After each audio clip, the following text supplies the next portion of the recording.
প্ৰশাসনে বিশ্বনাথ জিলাত যি শেহতীয়াকৈ উচ্ছেদ কৰিলে, এই উচ্ছেদ আছিল সম্পূৰ্ণ সাম্প্ৰদায়িক আৰু মুছলমান লোকসকলক টাৰ্গেট কৰি লোৱা উচ্ছেদ।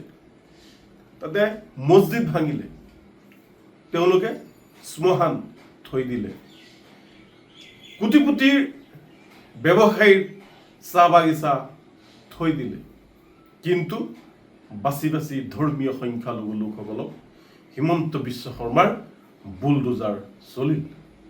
এইবোৰ দুখজনক কথা যে বাছি বাছি উচ্ছেদ কৰাটো, জাতিগতভাৱে সাম্প্ৰদায়িকভাৱে উচ্ছেদ কৰাটো বৰ দুখজনক কথা। এখন নিৰ্বাচিত চৰকাৰে এটা জাতি জনগোষ্ঠীক বাৰম্বাৰ টাৰ্গেট কৰি লোৱাটো বৰ দুখজনক কথা। আচলতে মুখ্যমন্ত্ৰী হিমন্ত বিশ্ব শৰ্মাই অসমৰ ধৰ্মীয় সংখ্যালঘু লোকসকলক অৰ্থনৈতিকভাৱে দুৰ্বল কৰাৰ, শৈক্ষিক দিশত দুৰ্বল কৰাৰ যি পৰিকল্পনা কৰিছে, এই পৰিকল্পনা সফল হ'বলৈ দিয়া নহ'ব।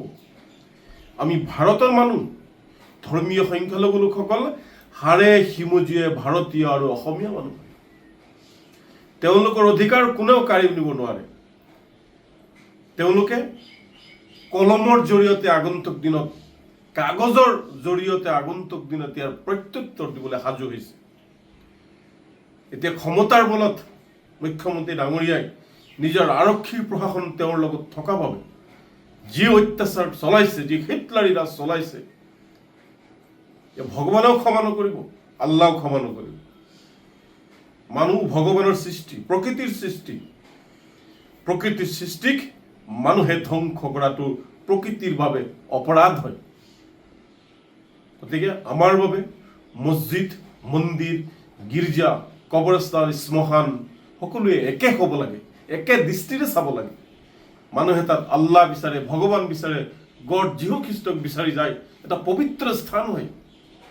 সেই পবিত্ৰ স্থানক আঘাত কৰাটো, পবিত্ৰ স্থানক বুলডোজাৰ চলাই ভাঙি দিয়াটো এক ঐশ্বৰিক অপৰাধ বুলি আমি আজিৰ পৰা জ্ঞান কৰিম। গতিকে মই পুনৰবাৰ অসমৰ মুখ্যমন্ত্ৰী হিমন্ত বিশ্ব শৰ্মা ডাঙৰীয়াক অনুৰোধ জনাইছোঁ যে আপুনি উচ্ছেদটো বন্ধ কৰিব লাগে, মানুহক মানৱীয় মৰ্যাদা দিব লাগে। মানৱতাৰ খাতিৰত, সেই কণ কণ ল'ৰা ছোৱালী শিশুসকলৰ ভৱিষ্যতৰ খাতিৰত, তেওঁলোকৰ যি বৃদ্ধ আছে, তেওঁলোকৰ জীয়াই থকাৰ খাতিৰত এই উচ্ছেদসমূহ বন্ধ কৰক। যদি উচ্ছেদ কৰিব লাগে, আপুনি উচ্ছেদৰ পূৰ্বে তেওঁলোকক পুনৰ সংস্থাপনৰ ব্যৱস্থা কৰি দিয়ক। সংস্থাপন অবিহনে যি উচ্ছেদ কৰিছে, এয়া বৰ যন্ত্ৰণাদায়ক উচ্ছেদ হৈছে।